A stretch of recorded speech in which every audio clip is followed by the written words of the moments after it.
Welcome, dear friends, to the Northern Virginia Baha'i Center Sunday morning program.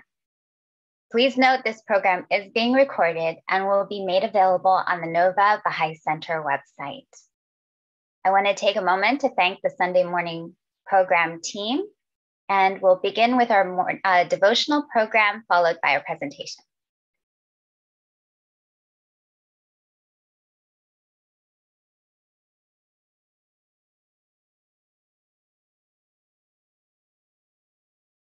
Oh, friend, oh, friend, in the garden of thy heart, plant not but the rose of love, plant not but the rose of love, the rose of love. And from the nightingale of affection and desire, loosen not thy hold, loosen not thy hold, loosen not thy hold. Treasure the companionship of the righteous and eschew all fellowship with the ungodly.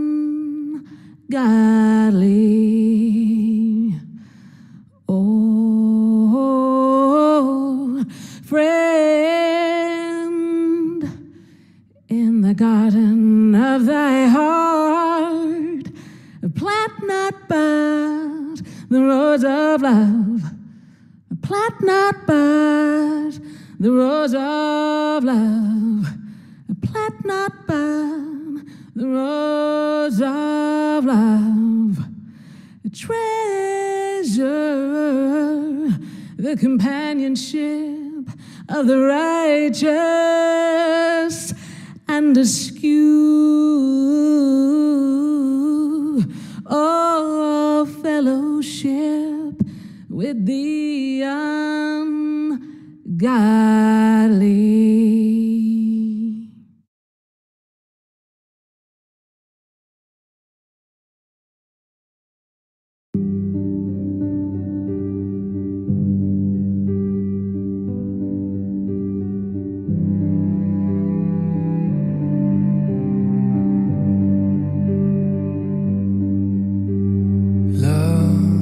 Is the light that guideth in darkness.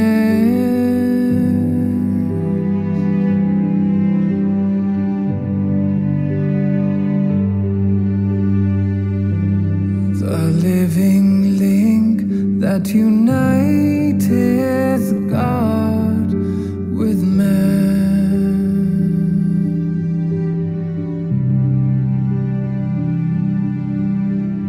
Love is the light.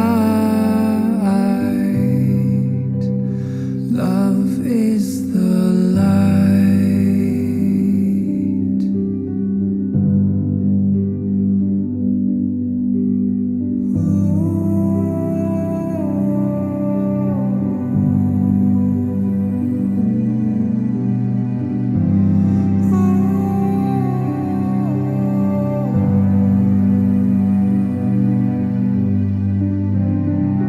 That assureth the progress of every illumined soul.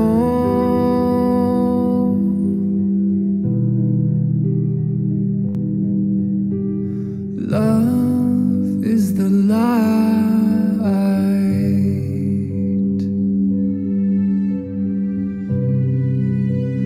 Love is the light.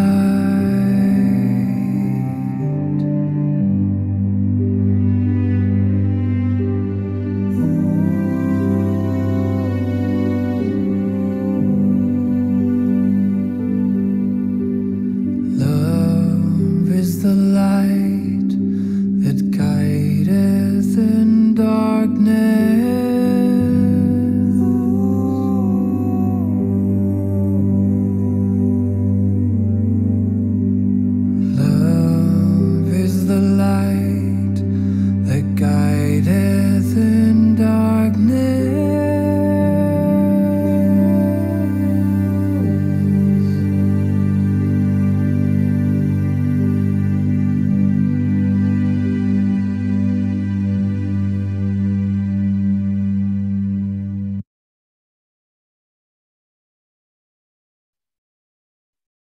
Wow. Thank you for those beautiful devotions. Good morning again, dear friends, and welcome to the Sunday morning program. We're always so happy to have you with us, and we look forward to seeing you together here every week. Today's guest speaker, Mr. Russell Ballew, lives in California's Central Valley. He's devoted his life to systematically building capacity and capital in the African American community. His greatest pleasure is accompanying his 3 children, Yasmin, Erfan, and Bayan, as they discover their capacity to be brilliant stars in service to humanity. We are certain that in today's presentation, we can also find gems of guidance to help us further develop our capacity to be brilliant stars in our service to our communities and to humanity. The title of today's presentation is The Joy of Making Love. Without further ado, please allow me to welcome Mr. Russell Ballew. Welcome, Russell. Thank you, Farnaz. And good morning. Thank you so much for having me. I'm grateful. Today, we're going to talk about the greatest, what Abdu'l-Baha calls the greatest and most wonderful power, love. And more specifically, how do we make more of it in a world that is dark with everything but love? So let's start. If I can share my screen, let's see if we get the technology to cooperate here. Can you see my screen? Absolutely. Yay. Okay, let's start. So many years ago, there was a gentleman who was one of the pillars of the American Baha'i community. We probably know him from our Baha'i history. His name is Horace Holly. He's one of the most brilliant writers of his generation, in fact, of all generations. He was a hand of the cause of God. And his heart's desire was to meet Abdu'l-Baha. And he happened to be in Europe at the time when Abdu'l-Baha was first making his trek westward. He was in Switzerland. The master was in Switzerland.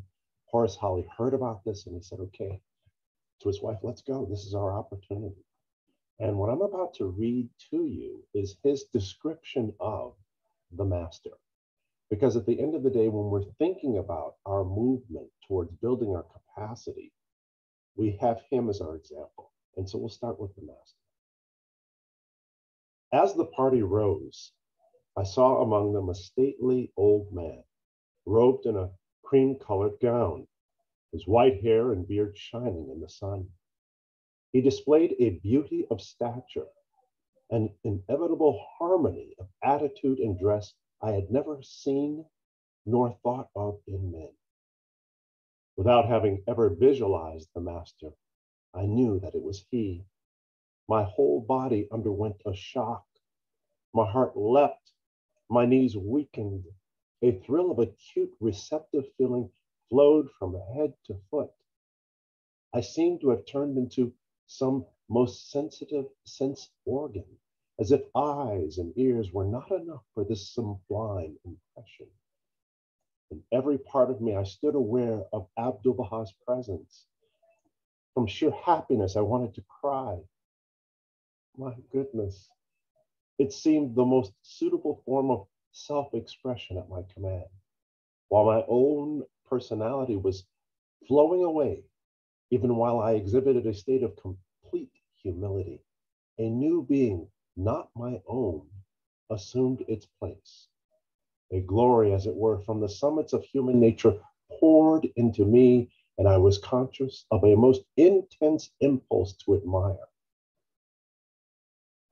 In Abdu'l-Baha, I felt the awful presence of Baha'u'llah, and as my thoughts returned to activity, I realized that I had drawn as near as man now may to pure spirit and to pure being. This wonderful experience came to me beyond my own volition. I had entered the master's presence and had become the servant of a higher will for its own purpose. Even from my memory of that temporary change of being bears authority. Even now, my memory of that temporary change of being bears authority over me. I know men can become And in that single overcharged moment, shining out from the dark mountain pass of all time, reflects like a mirror. I can turn upon all circumstances to consider their worth by an intelligence purer than my own. Now, I read this and I encourage you to go look at what Horace Holly has said, because we have to remember something. When this revelation was given to humanity, we were not worthy of it. We just weren't ready. We utterly lacked the capacity to appreciate the beauty, the power, the significance of the revelation given to humanity, the return of Christ, right? And so the very day that the Bab decided that it was time to reveal himself to Mullah Hussein, in fact, in that instant, there was born into this world the only soul worthy of that revelation, Abdul Baha. Worthy in the sense that he could be for humanity a worthwhile receptacle of the new revelation. This is what the writings tell us. And so when we think about love and really trying to be worthy of what God has given in terms of his love of all time and this love and this revelation to remake the world, the master is the source and center of our guidance. Let's go forward. He will be the pivot around which we consider all of these things. Now, love, if we think about it, it's really very simple. In fact, it's the simplest of all spiritual powers. But let's kind of think about why and then how. Most importantly, how do we make love in this world? Love is paramount. We'll go back to the Bible. And what it says here, in fact, I'd like to ask if someone would please be willing to read this passage from the Bible.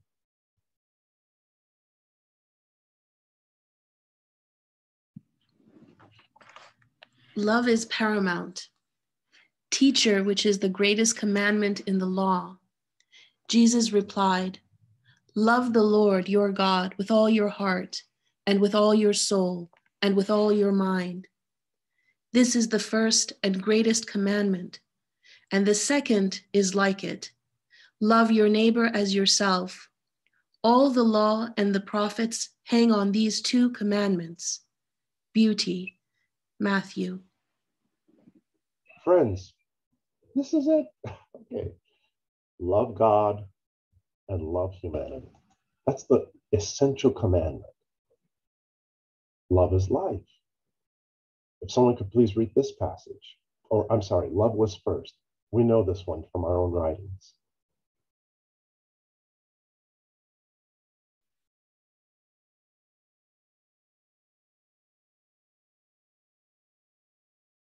Veiled in my immemorial being, and in the ancient eternity of my essence, I knew my love for thee. Therefore I created thee, have engraved on thee mine image, and revealed to thee my beauty. Baha'u'llah. I love this passage because it reminds us of a simple truth. God loves us so much. Should never, ever forget that. We are loved by our Lord. Love is also the source of life. Abdul Baha says it beautifully. This is almost a scientific in the way that he explains it. He says, consider unity is necessary to existence. Love is the very cause of life. On the other hand, separation brings death. In the world of material creation, for instance, all things owe their actual life to unity. The elements which compose wood, mineral, or stone, they are all held together by the law of attraction. If this law should cease for one moment to operate, these elements would not hold together. They would fall apart, and the object would in that particular form cease to exist. The law of attraction has brought together certain elements in the form of this beautiful flower. But when that attraction is withdrawn from the center, the flower will decompose, and as a flower cease to exist. You know, this law of attraction, if we go back to our chemistry, our high school chemistry, we remember the concept of bonds, right? Can anyone share one of the types of bonds that we learned about in high school? Do you recall? Covalent bonds. Look at that, the strongest of all bonds, covalent bonds. That's it. What's another one? Perhaps ionic bonds? These bonds are where the atoms, right, come together and they form molecules. The molecules come together and they form, and as in the case of the human body, cells.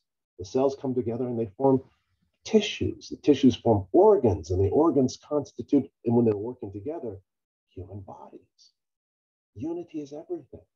And the precursor, the necessary condition that fosters unity is always love, right? Be it at the level of the molecules, the atoms, the tissues, the cells, it's the same one law. How beautiful that we get this very clear insight. And we know that everything in the world needs unity. Here's another example of it. We could have someone who has not read participate in the bounty of reading this passage from Abdu'l-Baha.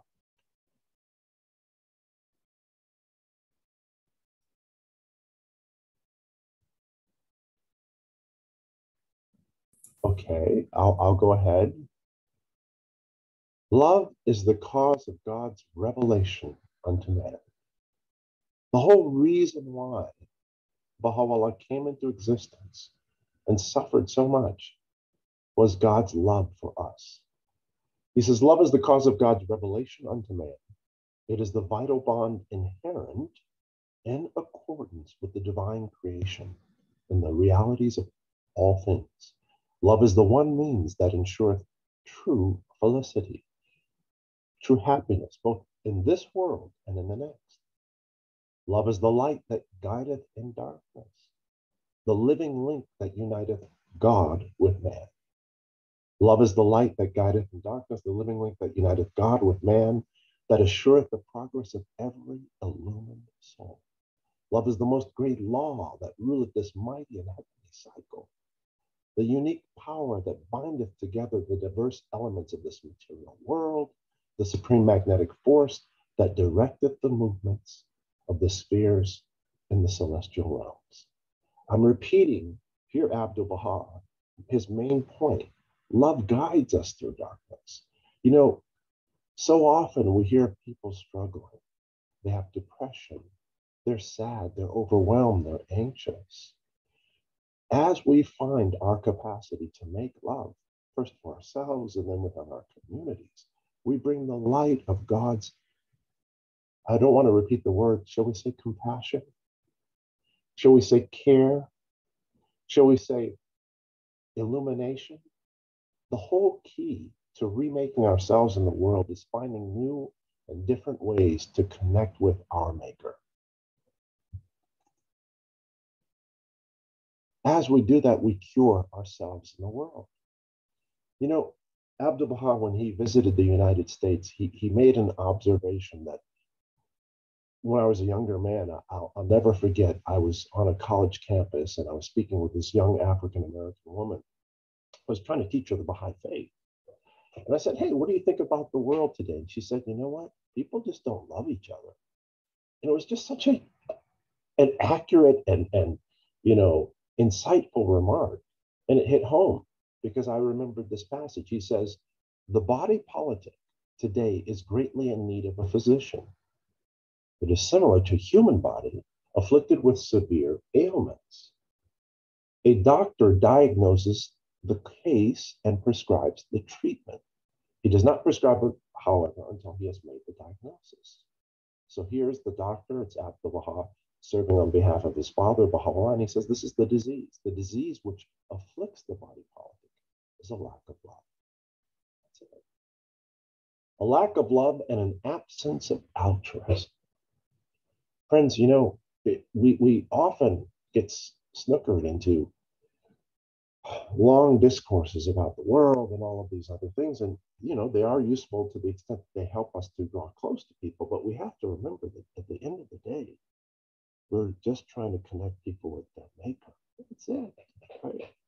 Give them a sense of the fact that they were made by someone that loves them and wants to have intimate association with them. The disease which afflicts the body politic is a lack of love and an absence of altruism.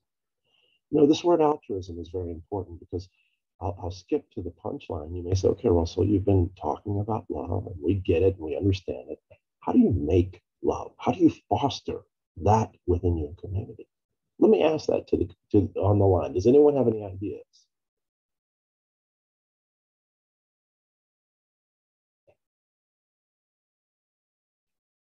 So just to reiterate, the question is, how do you foster love for your fellow man? And what do you do to practice it? Any thoughts? Thank you, Farnaz. Sure. Mahin, Khanum, Dr. Yazani, please go ahead. Yes, thank you. I think it starts from the unity of the family, starts from the family, parents, and especially teaching love, practicing love and teaching love to their children, and expands to neighbors and friends and everybody around the world. So it's you really have to put an effort on it. Maybe sometimes some people have capacity or gift from God that I know quite a few of them, that regardless of the condition or whatever, they are constantly giving love to everybody. And I'm sure, especially those of us who are in Baha'i gatherings, we've seen a number of them. But for some people it may be difficult, but they learn, and like anything good, it takes effort. Sometimes it's easy, sometimes it's difficult. It's for you. It's to put the effort into it. Sometimes you have to put your own interest in front of, like Abdul Baha says, and giving love to others, and any which way you can do. The love could be even giving material, or just pure love, or taking care of them when they're sick. So I think, it's one of those good qualities of human beings that we have to constantly nurture ourselves in that, to achieve it to the fullest, if we can. Maheen, thank you so much. Thank you. So I'm assuming, correct me if I'm wrong, are you a mom? I am a mom. I'm a grandma too. I love it. So Maheen says, love is a verb. It's how we act. And, when we look at a mother and what moms do, their sacrifice, it's a wonderful, perfect example of what Maheen has described, right? The child calls, mom comes to discover what's wrong. And it's not just asking the question of what's wrong, but how can she alleviate whatever suffering the child is going through? Am I wrong, Maheen? Yeah, your question was, how we can attain and develop that love. I think one of the keys is really to include that spiritual component in the education of children. And unfortunately today, our system of education does not really focus on spiritual principles. So definitely there is a gap there to be filled up immensely until we don't change our focus in our system of education. It will be very hard to get to that love and practice that love at a really extended level, I believe. Good morning, Emmanuel. It's good to see you. So let's read on. Abdullah says, the disease which afflicts the body politic is a lack of love and an absence of altruism. Altruism is a wonderful word. It gets at self-sacrifice. And if we were to put the word, the key to making love into one word, it would be sacrifice. Sacrifice is the key. In the hearts of men, no real love is found. And the condition is such that unless their susceptibilities are quickened by some power, so that love unity and accord may develop within them, there can be no healing, no agreement among mankind. I hate to do this, but I think it's robust, so I'll do it for just a moment. We go back to the science of making those bonds, right? How is it that the independent atoms, for example, the most prevalent item that we see in the world is water, right? And water is comprised of two different types of atoms, atoms of hydrogen and atoms of oxygen. Well, how do they combine? Well, what happens is that they sacrifice, right? Their outermost valence shell, the outermost electrons, they sacrifice, and by sacrificing, they connect. What I'm attempting to say here in the long way around is that the key to making love is self-sacrifice. Love and unity are the needs of the body politic today.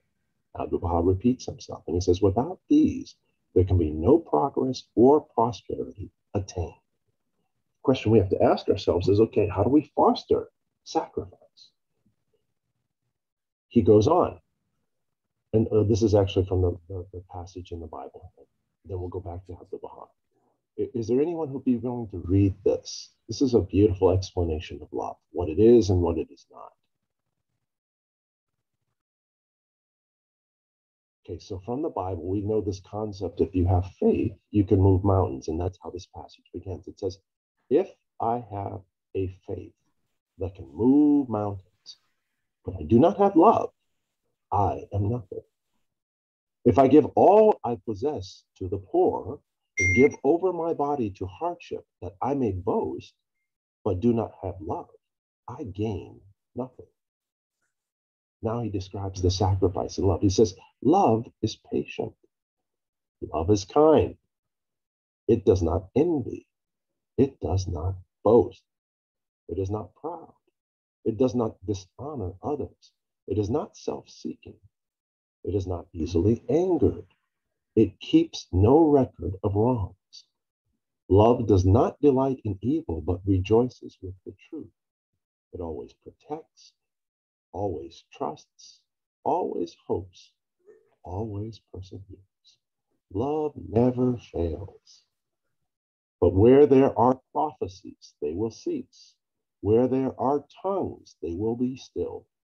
Where there is knowledge, it will pass away. For we know in part and we prophesy in part. But when completeness comes, what is in part disappears. When I was a child, I talked like a child. I thought like a child. I reasoned like a child. When I became a man, I put away the ways of childhood behind me. For now we see only a reflection as in a mirror. Then we shall see face to face. Now I know in part, then I shall know fully, even as I am fully known. And now these three remain, faith, hope, and love. But the greatest of these is love, from the Bible. This is a profoundly important passage, first of all, because it centers back in on the subject, our theme, love. But it also alludes to the incomplete nature of the revelation from Christ. What this passage does is it hints at a fuller revelation of God's guidance. And this is what we have, where it says here, right now I see him as a child, and then when I become an adult, I'll see as an adult. That alludes to the complete revelation that we have from the faith. And what I want to do today is to talk about two things, okay? One of them, of course, again, is this whole thing of sacrifice. And again, I'll ask if there's anyone who wants to participate in the bounty of reading this. Sure. Thou art verily the trust of God and his treasure in this land. Ere long will God reveal through thee that which he hath desired. He verily is the truth, the know of things unseen. When thou wast laid to rest in the earth okay, so itself... let's just pause for a second, Ismail. Sure. I want to introduce this passage by asking a question. How many faithful sons did Baha'u'llah have?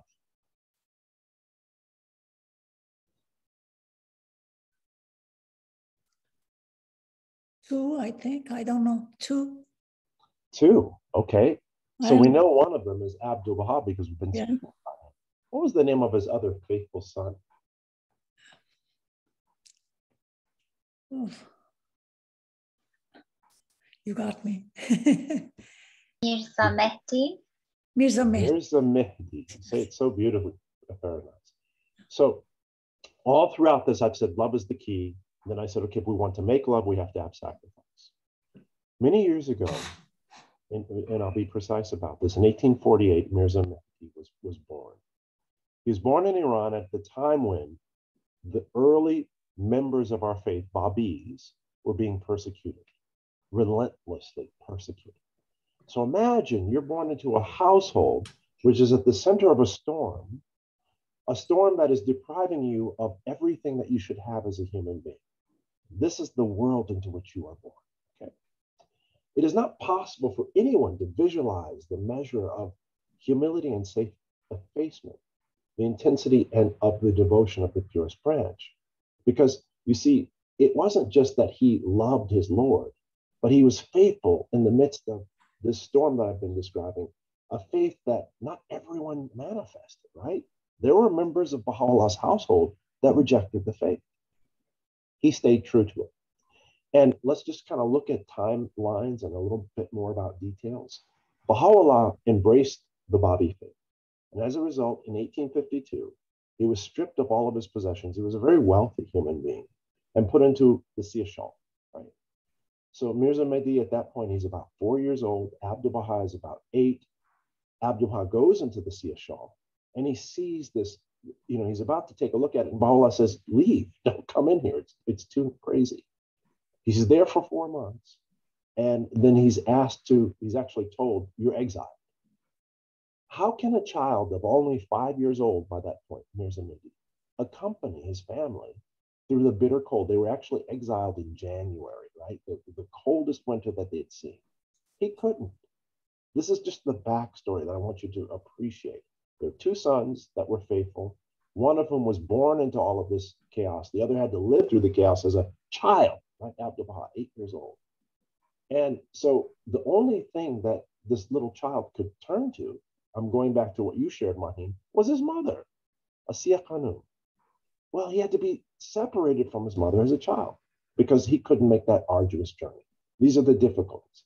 Finally, he's allowed to join his family, and they're all together in Akka, right?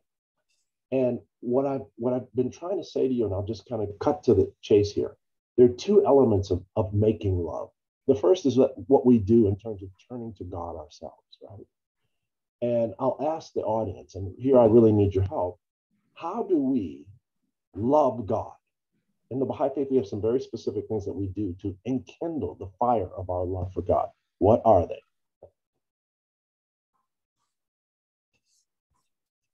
Service. Service, right. But before we even do service, right? Because we read the passage from the Christian Bible, it says you could do all of these things, but if you do them without love, right, it doesn't really count. How do we enkindle the fire of our love for God? Services reflects our love. How do we enkindle the love? You look at the Kitabi Akdas, one of the first things it says, right, is that we have to know our Maker, then love our Maker, and then it tells us something specific that we have to do every day. Right. Obey his commandments. Recognize. Okay, and what's the first of the commandments that it says right after it says we have to obey the commandments? Recognize his manifestation or pray. Okay, so we recognize the manifestation of God, we obey his commandments. Then he goes on and he says, we have to do obligatory prayer. The key, if you're talking about love between 2 human beings, let's use that as an analog, a metaphor. One of the most important things you have to do is to communicate with the person that you love, right? God tells us specifically, we have to say the obligatory prayer. We have to say the 95 Allah Akbars. He does that so that we draw into close communion with our Maker. That's the key. It's the first step. He also asks us daily to immerse ourselves in his writings, both in the morning and in the evening. I say all of this to say to you, Mirza Mehdi was obeying the commandments.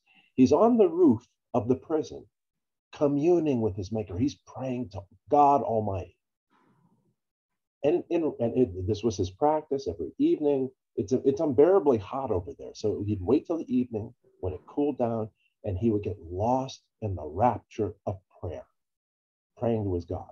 And as he was doing this one day, he was not mindful, so immersed in his prayer was he, that he failed to remember the hole in the roof. And he fell through the hole and was pierced, mortally wounded, right? So there he is, having fallen. And his father comes in, his mother, Abdu'l-Baha, the entire Holy Family, and they can see Mirza Mehdi on the ground. And he apologizes. He says, "Oh my goodness, I'm sorry." And Baha'u'llah smiles and looks at him and says, "You are in intimate communion with your Maker." Right? And Abdu'l-Baha prostrates himself before his dad, his father, his Lord, and he says, "Please save him." Abdu'l-Baha turns to it, sends everyone out of the room, turns to Mirza Mehdi and says, "What do you want?" Now, before I say what happens next, this should bring to mind a story, if you have any history with the Christian Bible. And the story is of Abraham. And here's Abraham, and he's told by God that he has to sacrifice his son, right? So Abraham climbs the mountain, prepared to sacrifice his only son, Ismail. And as he's about to raise his hand to strike the fatal blow upon his son as a sacrifice to God Almighty, God communes with Abraham and tells him, "I see that you are faithful. I see that you are willing to give your son that you love so much. Take the goat, sacrifice the goat, keep your son." Now, I go back to the story of Mirza Mehdi. Mirza Mehdi turns to his dad and says, "Dad, I want to offer myself as a sacrifice for two things, so that the believers will be allowed to come to this place and see." Because at that time in Akka, the believers would walk all the way over from Iran and were not allowed to see Baha'u'llah. They weren't allowed in. So he says, "I'd like to see the believers to see you, and I'd like to have humanity." And actually, that was his request. And then Baha'u'llah says, "Okay, I accept that, but I'm going to add to it and say that your sacrifice will be an instrument for the unification of humanity." This is really important, friends, okay? I'm not doing justice to it. You have to see how far humanity has come. We go from the time when the manifestation of God to prove his faith, Abraham, is willing to sacrifice his son, and God says, "No, you don't have to the point where one of the followers of the manifestation of God, as a token of their devotion and faith, has the maturity to offer his life, and God accepts. This should give you some hint of the magnitude of the revelation that we've been allowed to embrace. He had two sons. One gave his life. He's the center of the covenant in terms of a living sacrifice. And the other son actually gave his physical life. Let's read what Shoghi Effendi says about that. It's really a big deal. Shoghi Effendi states that in the Babi dispensation, it was the Bab himself who sacrificed his life for the redemption and purification of mankind. In the dispensation of Baha'u'llah, it was the purest branch, Mirza Mehdi, who gave his life, releasing thereby all the forces necessary to bring about the unity of mankind. We forget about Mirza Mehdi, but it's a big deal. Shortly after, of course, he offered his sacrifice, and this is what Ismail was reading. They gathered his body together, they walked it out, and they put it in the earth. And do you know that there was an earthquake? It's in the history. And this is what we are reading. It says, "When thou wast laid to rest in the earth," this is Baha'u'llah speaking of his son and his sacrifice, "the earth itself trembled in its longing to meet thee. Thus hath it been decreed, and yet the people perceive not. Were we to recount the mysteries of mine ascension, they that are asleep would waken, and all beings would be set ablaze with the fire of the remembrance of my name, the mighty, the loving. I have, O my Lord, offered up that which thou hast given me, that thy servants may be quickened, and that all that are on earth be united." Oh my God. If you have children, if you have children, you know how big a deal this is. There's nothing a parent won't do for their child.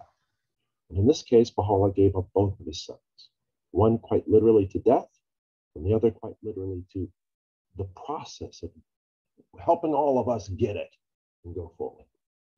So again, what's the key to making love? Sacrifice. Okay, forward motion.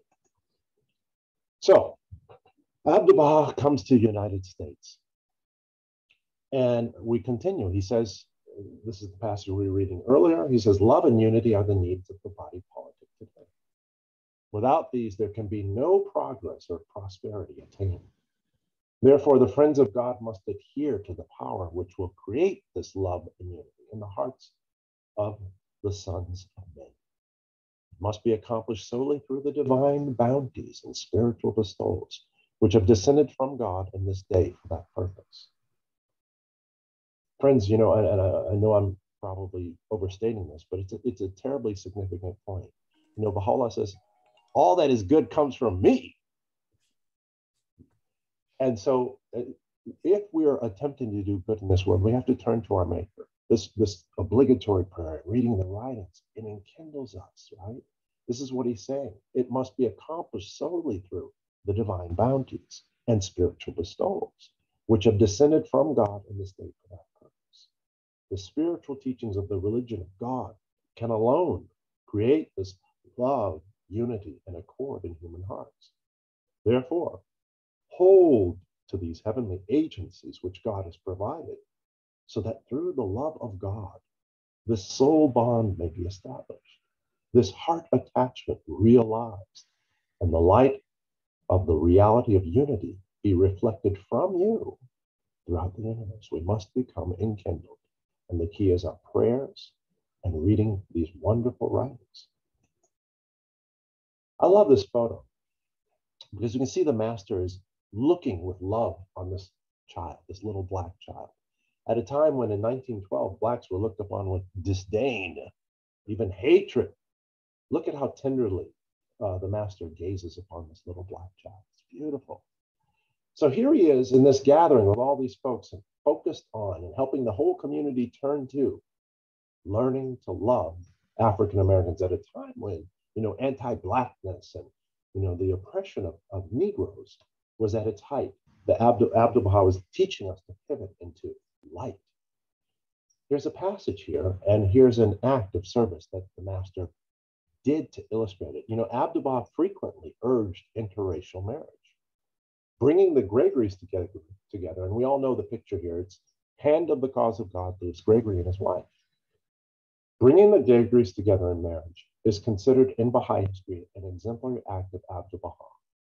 In fact, it's one of the most significant acts he carried out during his time in the United States. If I could please have someone read this beautiful passage here.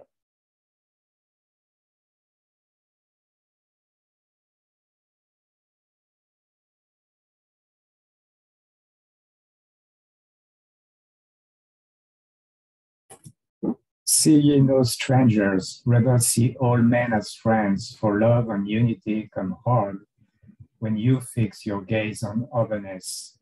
And in this new and wondrous age, the holy writings say that we must be at one with every people, that we must see neither harshness, nor injustice, neither malevolence, nor hostility, nor hate, but rather turn our eyes towards the heaven of ancient glory.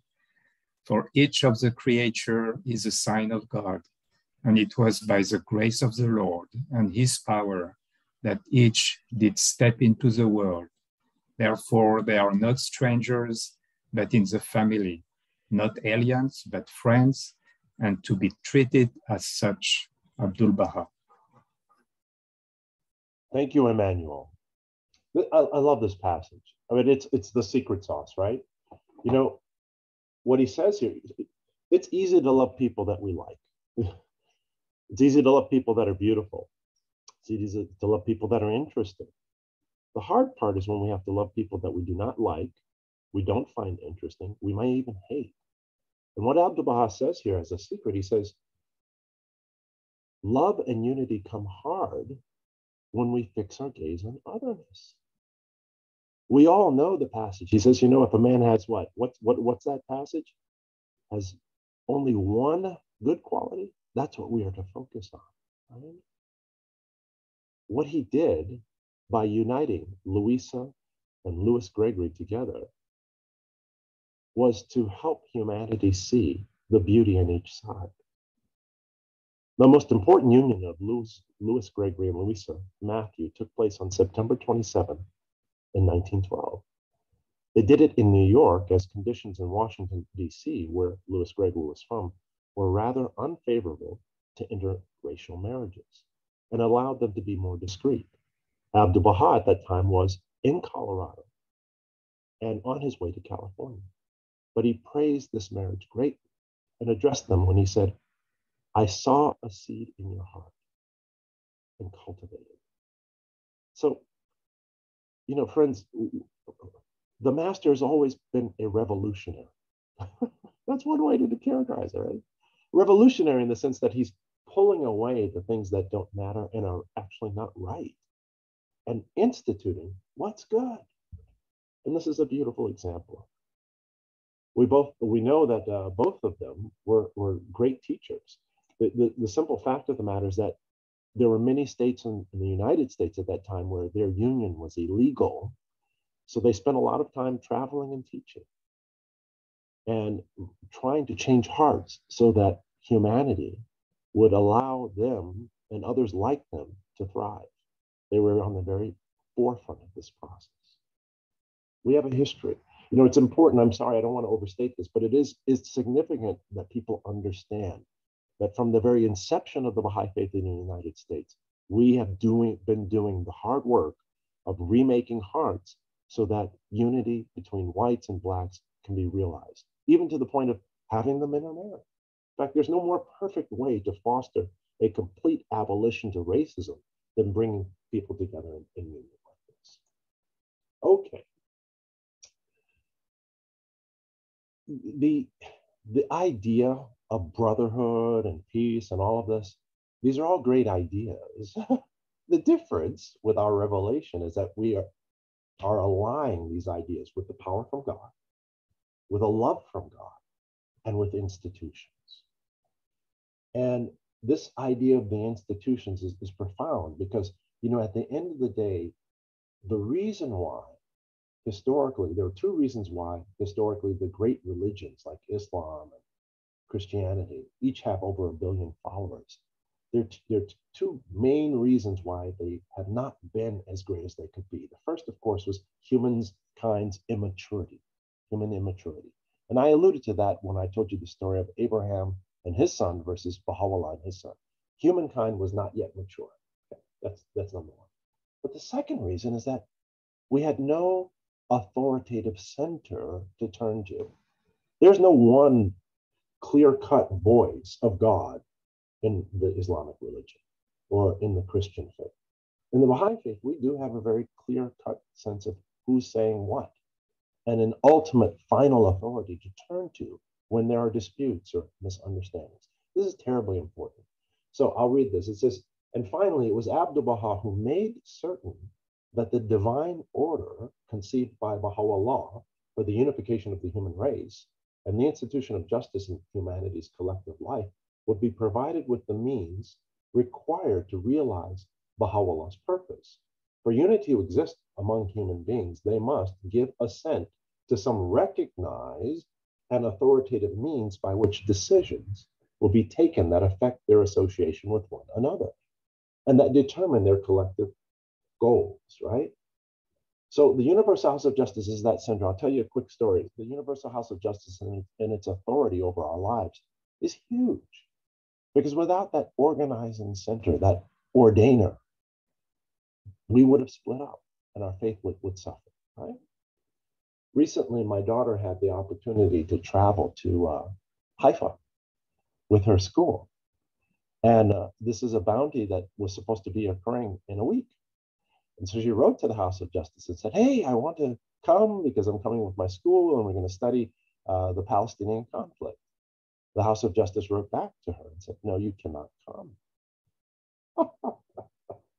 Well, of course, she was not happy, but God bless her. She obeyed. And this is the kind of protection. There's no better word for it than protection that we, each of us as individual Baha'is, have recourse to make sure that our unity is protected. It's a beautiful thing. All right. So we're going to end now with a case study. I've been preaching at you for a bit now about love and sacrifice. And I want to take you to a novel that was written during the life of Shoghi Effendi. And it was about an incident of injustice. How many of you have ever heard the book To Kill a Mockingbird? Anyone? To Kill a Mockingbird. Okay, it's a great story. What happens, and it's based on a true account, based on a true instance. There's a black man in a town, and he's accused of committing a heinous crime, right? Wrongly accused. And so what happens is that the whole town, it's a southern town in Alabama, and frankly, it's racist. There's no other way to describe it. The group of people, white men in the town, get together thinking that this man has done a horrible deed. They decide that they're going to lynch him. And so they run to the courthouse to hang this poor man. And the one fellow that stands in the way and prevents this from happening is a lawyer named Atticus Finch. And Atticus Finch is really the protagonist, the hero of the story. Well, he decides that he's going to protect and make sure that this man is given due process. So as a result of that, many of the racists in the town turn against Atticus, even though they respected his virtue. And one of them is a woman named Mrs. DuBose. And to give you a little bit more background on Mrs. DuBose, not only was she a racist, she sat on a rocking chair and she would use horrible words about Black people all the time and flail around her Confederate pistol and threaten people with it. Well, one day, Atticus had his children walk by as they, the house of this woman, Mrs. DuBose, was on the children's way to school. And so they're walking, minding their own business, and she starts to yell at them, "Hey!" And she tells each of them, Atticus's children, a girl and a boy, bad things about them. And then she closes with saying, and I don't want to use the bad words she used about Black people, but your dad is horrible because he's trying to defend Blacks, or that Black man. Now this causes Jim, which is Atticus's son, to fly into a rage. So he returns and he takes a baton and he cuts all of her flowers. She had one thing she loved in this world, Mrs. DuBose, flowers. So he kills and destroys all the flowers. Later on, Atticus discovers what his son had done. He says, "Jim, you cannot treat people like her like that. You cannot fly into a rage because someone yells at you or teases you." Jim turns with tears in his eyes to his dad and says, "Dad, she attacked you. She said what you're doing is wrong by defending that Black man." And Atticus could see that his son's heart was hurt. So he held his son and he said, "Look, she's a sick woman. You have to go and love her. In fact, you have to go with your sister to her home on a regular basis and atone for your act of destruction by reading to her." Jim knew that he could not escape his father's punishment, so he went to the house, and further details, Mrs. DuBose was dying of cancer.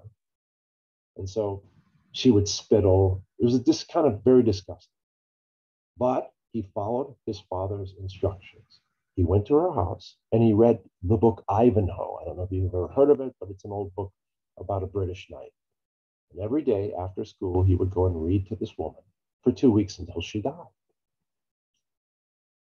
And when I read this, I was like, my goodness. Talk about making love, right? Here you are in the home of a person that hates you, has insulted you and your family, but you're over there making love. You're reading to this woman. And it turns out that that service, whoever said service before, was being rendered because the woman was attempting to wean herself from morphine. Although she had hatred, remember the whole rule of what's the one virtue that we look at and not the 10 bad qualities? Well, the one virtue to remember about Mrs. DuBose, even though she was a racist, even though she, in this day, we would say she abused the children, right? All of these things that we can enumerate about her that were disgusting.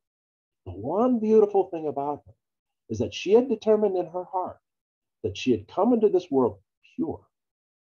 And she would leave it pure in the sense that she would wean herself of her addiction to morphine, a painkiller she was taking because she was dying of cancer, right? So every day when Jim would go and read to her, she was fighting the shakes of the morphine until such a day that at the end of her life, she didn't need the medicine anymore. And Jim helped her. And as I read that, I actually felt in my heart a measure of love for this woman, because what she was trying to do was not required. There's no doctor that would tell you that, hey, you can't take your pain medicine when you're on your way out, right? She wanted to be quick and clear of it. More important than that, in that book, the only person attempting to save that Black man was Atticus. And he drew inspiration from Mrs. DuBose, because here she was trying to do something she didn't have to do that was actually quite impossible. And it helped him to have the heart to do something that he knew was impossible, and that was to attempt to defend before a racist jury a Black man accused of a very heinous and provocative crime against a white woman. He drew inspiration from her life. Right? This is what we're called upon to do, friends, is to make love. And the key to making love is to make sure we have a very firm and close connection with our Maker through our prayers, through reading the writings, and then go out and serve. We know the specifics of what we should do, right? Junior youth programs. This is an example of a program we have over here. You can see the joy in the faces of the children. In an environment of love and trust, born of common book, and this is the last passage I'll read, it's from the Universal House of Justice. In an environment of love and trust, born of common belief, practice, and mission, individuals of different races will have the intimate connection of heart, that connection of heart and mind upon which mutual understanding and change depend. As a result of their training and deepening, a growing number of believers will draw insights from the writings, again, reading those writings, to sensitively and effectively address issues of racial prejudice that arise within their personal lives and families, among community members, and in social settings in the workplace. As programs of growth advance and the scope and intensity of activities grow, the friends will be drawn into participation in conversations with and initiatives for social action at the grassroots, where issues pertaining to freedom from prejudice naturally emerge, whether directly or indirectly. The Universal House of Justice. So, love is everything, and we can do this. Thank you very much. Thank you so much, Russell, for an illuminating and inspiring presentation. Friends, is there a better way to spend the morning than to talk about love, the cause of our being? Let's have a conversation about this most central principle. If you're able to come on video, please do by clicking on the video camera icon on the lower left of your screen. If you'd like to ask a question, there aren't that many people, so we can actually see you when you unmute yourself. You can also make a comment. You can make all kinds of controversial statements. I'm just kidding. But basically, you're free to share and even ask questions of each other. Emmanuel, is that your hand up, or does your name, or is that, oh, that's my mouse that's shaped like a hand on Emmanuel's present screen. So to raise your hand, you can click on participants at the bottom of the screen. A window will open and you can click on raise hand. I think if your Zoom is like mine, you would use the reactions command to do that. And then you can also type a chat privately to me, and I can share what your question or comment is without your identity. So go right ahead, and Russell, I know, is very interactive, so he will call on you or invite you to speak as well.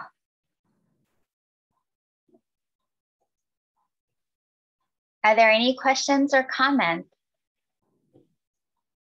Was there one takeaway from today's presentation that, you know, stuck with you?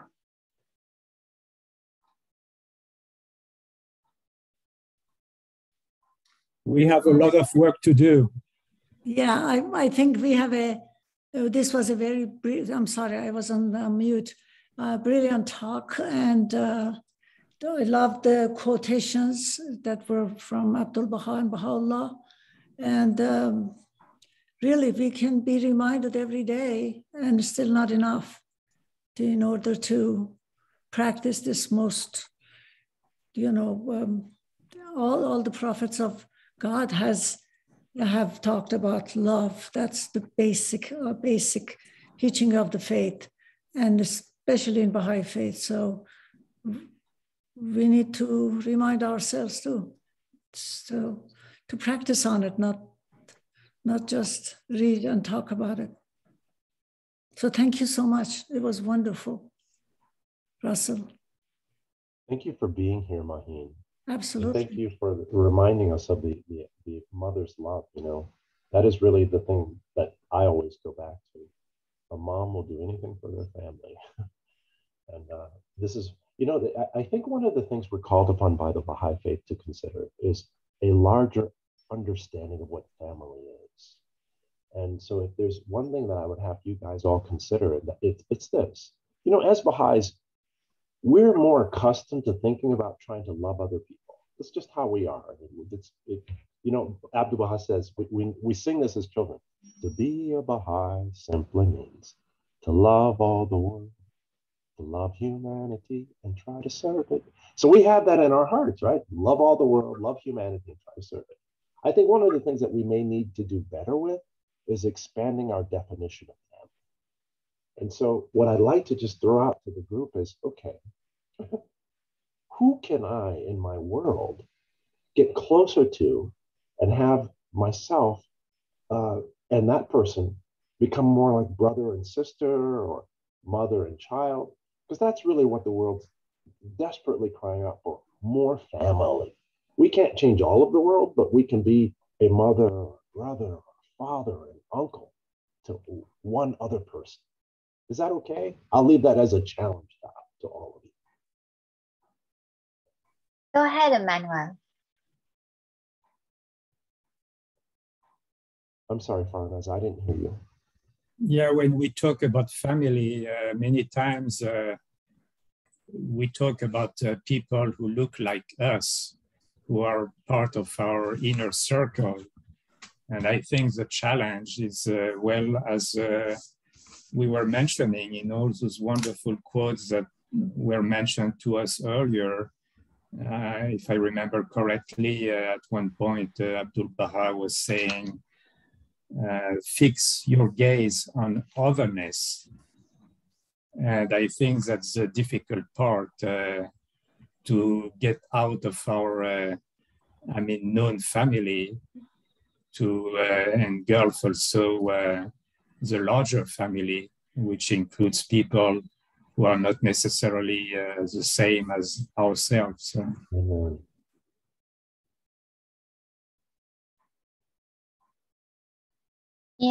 Russell, there was something in one of your earliest quotes from Corinthians that was love is patient, love is kind. And then there was something about not seeing suspicion or not being suspicious. Love is not suspicious. And I think that a lot of times what gets in the way of practicing love, whether in our family or on a committee or on an assembly or at work or, with neighbors, is sometimes suspicion creeps in and you start to wonder about the motives of the other person. And that, I think, gets in the way of love. Or it's like, how can love and suspicion coexist in the heart? So it's like Emmanuel said, it's so hard. There's a lot of work to do. If you're walking by somebody and they're asking for help, you become suspicious immediately, or maybe not immediately, but eventually you start wondering, wait, is this person going to take advantage, or how are they going to use my help? Or it's a challenge, but if we really wanted to practice love, we would not be afraid.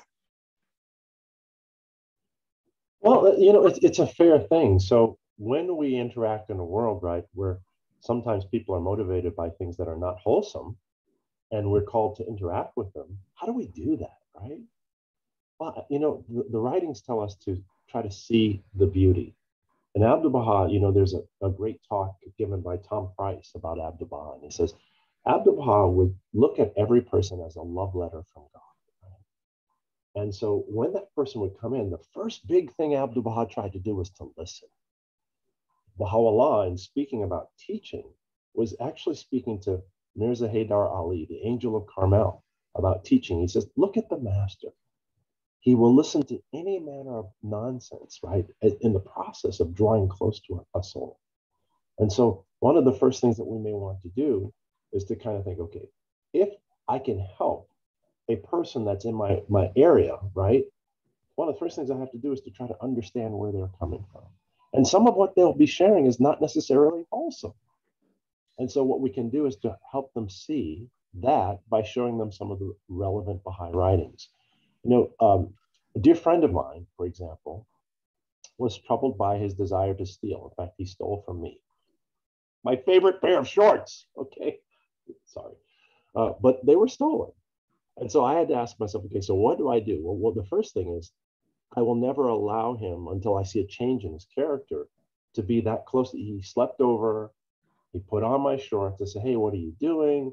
He says, oh, I like them a lot. I just want to try them. I never gave him permission. Then he put on his jean pants and he left with my shorts. And so that trust was broken. However, he's still in the community, right? And so the choice I have to make is, okay, am I going to allow my loss? And they were my favorite pair of shorts, okay? In fact, I never even got to wear them. However, what's more important is that is not as important as his soul, right? Now, he can't come back into sleep over at my house again because he's broken that trust, but we can still work in the community together. And so sometimes it will be the case that people breach our trust. That's going to happen. The House of Justice specifically tells us to be forbearing. Now, if it's a larger issue where someone has actually been hurt, we have to turn to the authorities. We have to turn to the institutions. But as individuals, we still have to love people. We have to be forbearing and forgiving. But if the person commits a crime that's so big that it warrants appropriate redress at the institutional level, they will do the hard part of administering justice, because justice, at the end of the day, is the axis around which unity is maintained. It's not just love, right? Also justice. Sorry, I don't mean to preach, but No, thank you. Sometimes we share something and then there's other principles involved. And yes, you can't just apply one thing to everything. So thank you for sharing those other instances. Emmanuel, is your hand up? Yes, I wanted to make a comment about what you said in connection with what you said. Advantages and whatever. I think the problem many times when we think about love, in the context of this crazy society, is that, okay, we will give our love, but in return, we expect something. And really true love is not linked to any particular, we should not expect any reward. Otherwise, I think our love is kind of corrupted. And I think there are a lot of scriptures, really pointing out this point. Love should be really given genuinely and without any expectation of reward. That's a great point. Okay. Thank you, Emmanuel. Ismail, I see your hand is raised. Thank you, dear Russell, for taking time to wake up very early. I know in the Californian time, it's still early there. So thank you. I want to touch on what you said on praying and, an obligatory prayer. We always talk about praying. And I think that this is the bridge of creating love. All the difficulties we are facing, we can only create it through making our souls more pure to be free from the worldly attachments. And one of the things which us as humanity need to strive on is to call on Baha'u'llah, on our soul to help us. Just like you're talking to me right now and you're talking to the audience, you can call Baha'u'llah to help you in your soul for any challenges that you're facing, And one of the things that we are told, like Baha'u'llah's words, is immerse ourselves in the ocean of my words, that he may unravel its secrets and discover all the powers of wisdom that lay hid in its depths. So when we immerse ourselves in this ocean, the wisdom on creating the bridge of love to other human souls will be created, And it takes time. It's a challenge because we grew up with different cultures, traditions, and different upbringings, But to remove that veil I believe, is through prayer and praying for the soul to be cleansed from all kind of defilement and attachments and all these things that prevent them from creating this great brotherhood and connection, or so that the world can live as one human family.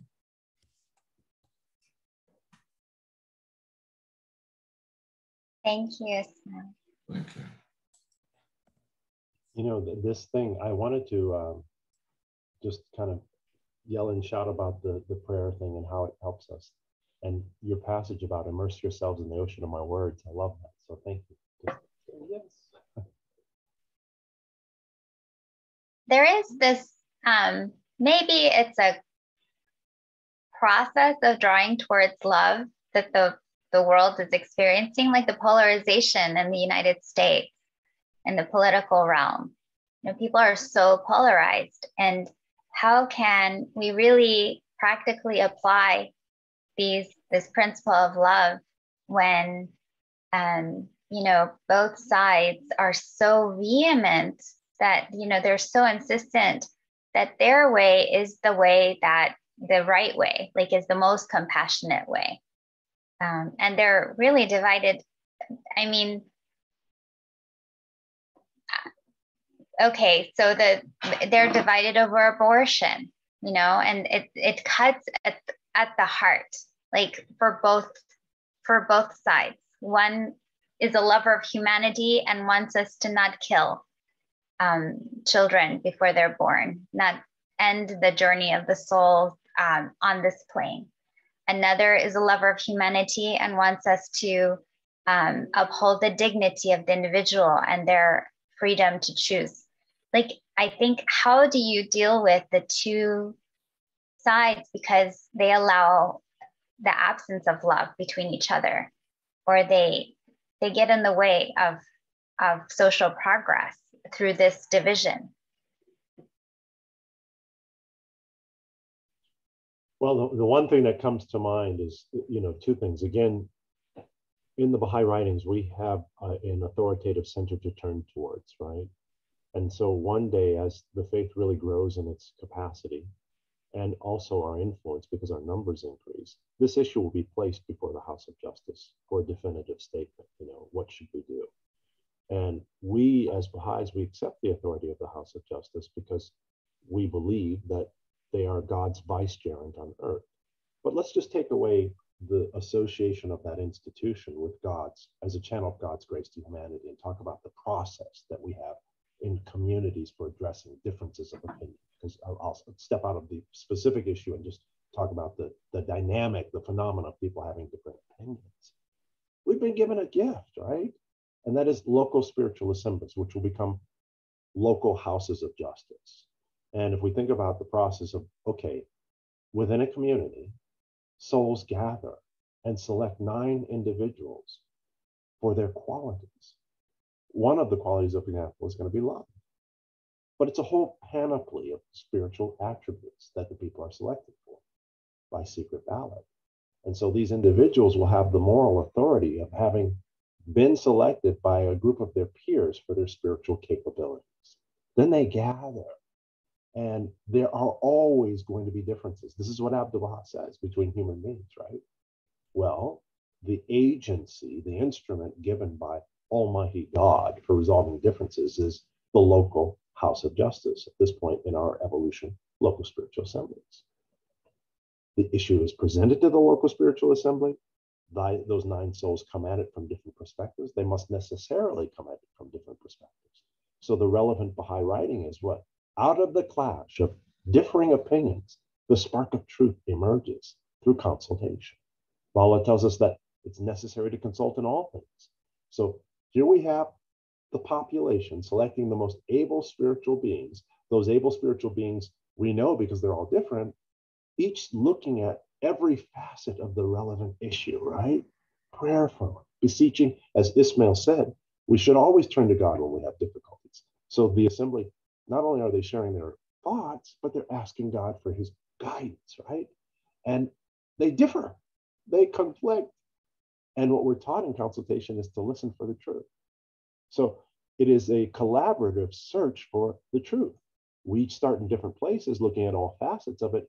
And then we, as a group, emerge a consensus, a unity of thought, because there's love amongst us about what we should do. It's beautiful, right? We have the instrument for resolving these difficulties. The problem is that we don't have a lot of capacity using the instrument. We look at what the House of Justice is calling upon us to do. It's to build our capacity to use what God has given us. I mean, I go back to the very first thing I said. God loved us. He loved us so much that he gave us a perfect revelation, but he knew we were not worthy or ready to really act on it. So then he gave us Abdu'l-Baha. And Abdu'l-Baha told us, okay, this is how we do these things. He gave us the Guardian, the House of Justice, and all of these tools. The key for us is to grow in our ability to use them. I'm sorry for over talking it, but I get excited about these things. Me too. Thank you very much. You didn't overtalk. Emmanuel, one last question, I think, and then we'll move into the devotion, unless there are some last burning questions or comments. Well, actually, it's not a question, it's a comment, because you mentioned what's going on right now around the subject of abortion. And I mean, I have been following the issue a little bit, and it's totally mind-boggling that, I mean, the two camps, they don't talk with each other. I mean, there is no consultation. I mean, if there was a consultation, I mean, of course, we could reach an agreement. I mean, there are some relatively simple solutions. Like, I mean, okay, you don't want to have a child. Well, I mean, fine, you can give it to the foster care system, and then we can also improve the foster care system. And that all those potential solutions are not addressed. And I believe it's probably because there is too much ego. I mean, it's exactly what Abdu'l-Baha was saying in one of the quotes which was mentioned. The disease which afflicts the body politic is the lack of love and absence of altruism.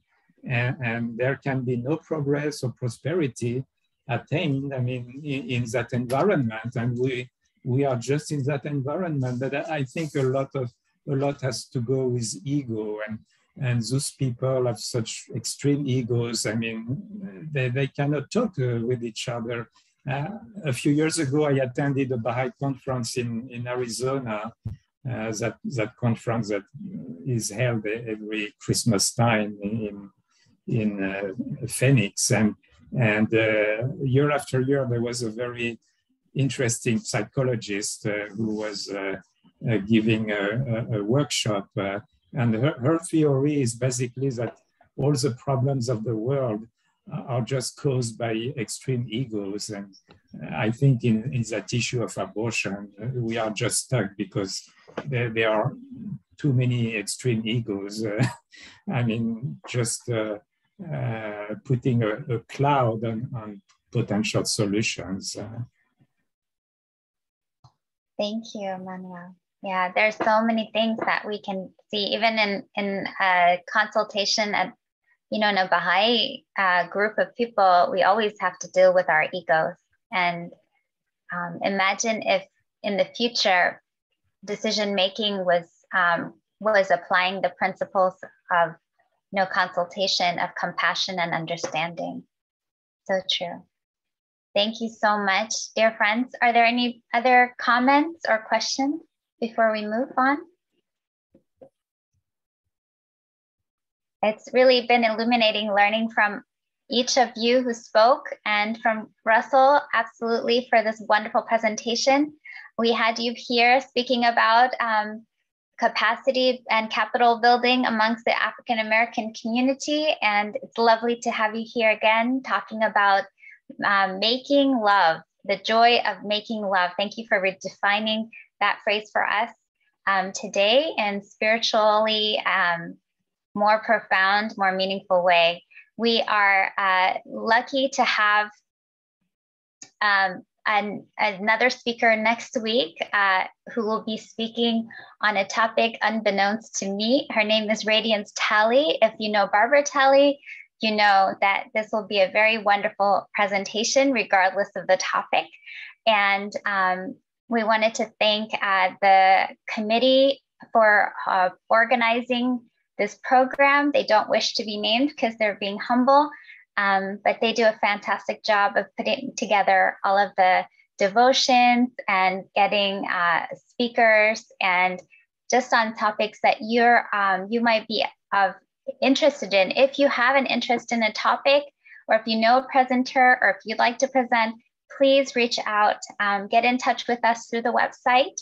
And the recording of today's presentation and other presentations are available on the Northern Virginia Baha'i Center website, novabaha'icenter.org. Just scroll to the bottom right and you'll see recordings for the Sunday morning program. So without further ado, Ismail, if you can pull up the ending devotional video. Have a wonderful week, everyone.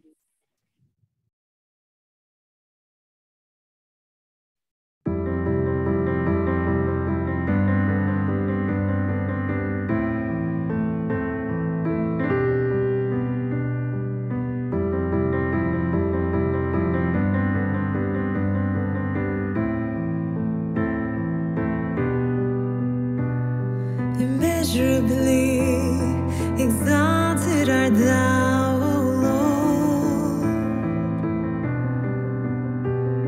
Protect us from what lies